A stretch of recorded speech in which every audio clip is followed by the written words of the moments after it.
Gracias por seguir con nosotros en Market, Economía y Negocios. Nuestro experto en seguridad social, el economista Edward del Villar.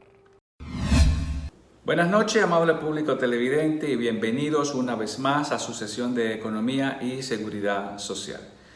Como hemos hablado en otros programas, el sistema de seguridad social contempla 3 seguros: un seguro de salud, un seguro de riesgos laborales y un seguro de pensiones. Y cada seguro en sí mismo pues tiene subseguros, vamos a llamarlo de esa manera, porque en el caso de las pensiones de pensiones se divide en pensiones de vejez, pensiones de cesantía por edad avanzada, pensiones por discapacidad y pensiones por sobrevivencia. En esta ocasión hablaremos un poco sobre las pensiones de discapacidad, en vista de que hay muchísimos trabajadores que quizás fruto de la pandemia o otras condiciones de salud, pues su capacidad de poder ejercer el trabajo que de manera habitual hacen, pues se ha visto afectado. Entonces, para estas personas, la Seguridad Social contempla la pensión por discapacidad. Pero no son todas las personas que dicen que están discapacitados los que tienen este derecho. Para eso, el sistema contempla un instrumento científico que son las comisiones médicas, compuesto por 3 médicos especialistas en la valoración del daño para cuantificar cuál es el grado de discapacidad que puede presentar un trabajador. Esos grados de discapacidad se clasifican vamos a decir, en 3, los que no alcanzan el 50%, no se consideran discapacitados. Aquellos cuyo valor se sitúa en el intervalo de entre 50% y 2/3 se considera discapacidad parcial, y aquellos que se sitúan por encima de 2/3 de su capacidad de trabajo o el dato que haya dado las comisiones médicas regionales, y a esto se le cataloga con pensiones por discapacidad total. Estas pensiones pues se le vinculan o se le relacionan un monto, porque al final del día las pensiones son rentas que reciben las personas de manera continua. Entonces estamos hablando de dinero. En el caso de que si la persona no alcanza el 50% de grado de discapacidad, pues la persona lamentablemente no, la persona no recibe nada, porque se considera que esa persona puede ejercer el trabajo que él de manera habitual hacía, puede seguir trabajando. Pero si se sitúa en el segundo tramo, que está entre 50 y 2/3, pues la persona se considera como discapacidad parcial, y a esta se le asocia un pago que equivale al 30% o fracción de su salario de los últimos 3 años. Supongamos que esa persona ganara 10,000 pesos, pues recibiría una pensión de unos 3,000 pesos mensuales, con la posibilidad de que él puede ejercer otro trabajo distinto al cual recibió su pensión. En el caso de la pensión total, que se sitúa por encima de 2/3 de su capacidad laboral, pues esta persona se le paga una pensión que equivale al 60% del salario de los últimos 3 años o fracción. Datos importantes sobre esto: estas pensiones se reciben hasta los 65 años de edad. A partir de ahí, pues la persona debe solicitar su pensión por vejez, y el derecho a esta pensión se adquiere con haber cotizado una sola vez a la Seguridad Social.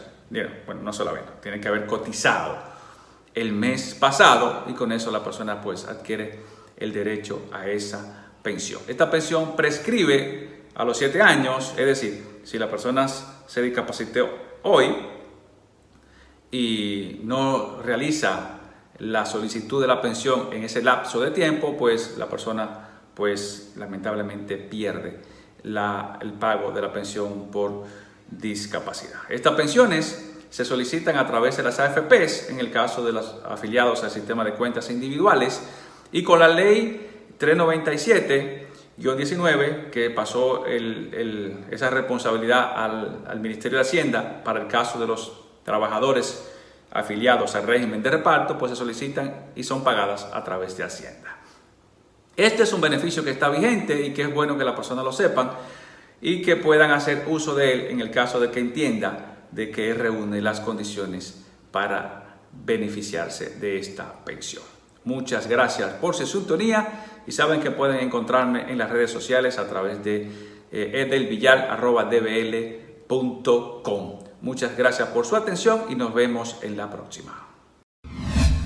Gracias, don Edward del Villar. El director general del Consejo Nacional de Promoción y Apoyo a la Micro, Pequeña y Mediana Empresa, Promipyme, Porfirio Peralta, dio formal inicio en Santo Domingo a la ruta de consultas que se desarrollarán por todo el territorio nacional con la finalidad de celebrar un gran pacto nacional de las MIPYMES. En esta primera ocasión fue celebrada la vista pública en el Instituto Superior Comunitario del sector de San Luis, municipio de Santo Domingo Este, donde participaron activamente todos los líderes empresariales, federaciones y asociaciones vinculadas a la provincia de Santo Domingo.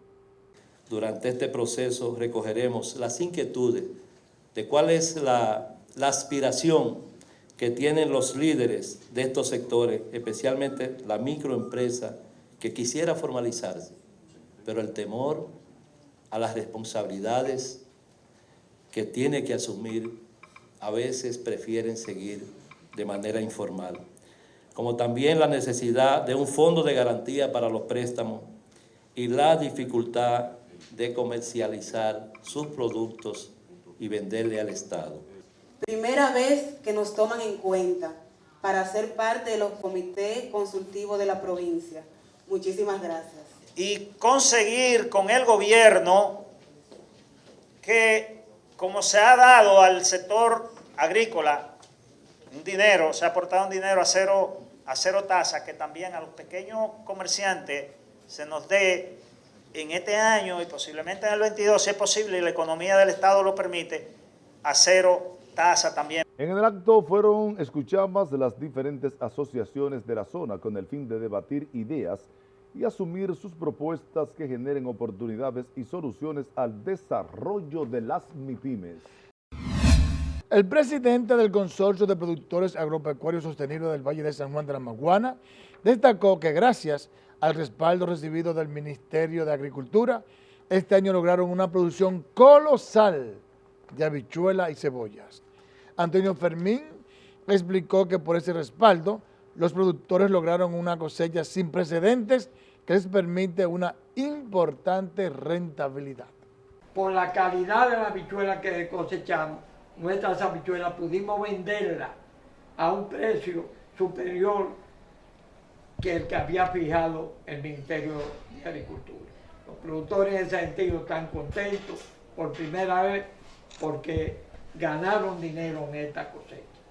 En la cosecha de cebolla siempre había trauma, que la cebolla se perdía en los gobiernos, principalmente el gobierno del PLD, que nunca apoyó al sector cebollero en el Valle de San Juan, y eso trajo como consecuencia la quiebra de ese sector. Pero con el apoyo que dio el Ministerio en esta gestión, que nosotros la hemos calificado como la gestión de la revolución agropecuaria en el país. Fermín señaló que los productores de Azua, Baní, Palenque, Ocoa, San Juan y Vallejuelo alcanzaron una producción revolucionaria que tendrá una importante en el desarrollo social y económico de la región.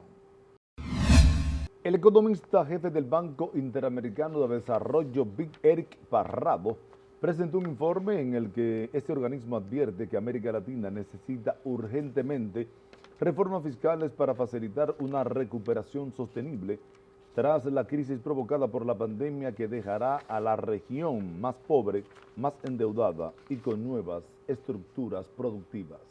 Vamos de inmediato con las noticias internacionales. En Brasil, casi 2 centenares de economistas y banqueros de Brasil han pedido al presidente Jair Bolsonaro medidas más firmes para combatir la pandemia del coronavirus que arrasa al país. Mediante una carta divulgada este fin de semana, los expertos, entre ellos expresidentes del Banco Central con distintos gobiernos y los socios del Itaú, el mayor banco privado del país, exigen respeto a la ciencia y una adecuación gubernamental que no niegue ni minimice el riesgo de contagio ni la dimensión de la crisis.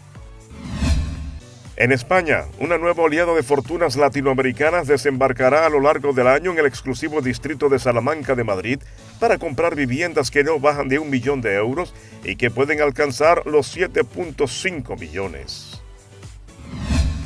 En Japón, los estadounidenses Michael Taylor y su hijo Peter podrían enfrentarse a penas de cárcel hasta 3 años luego de que fiscales de Tokio les acusaran de ayudar ilegalmente al expresidente de Nissan, Carlos Ghosn, a huir de Japón al Líbano hace más de 1 año. Para Market, Economía y Negocios, Edwin de la Cruz.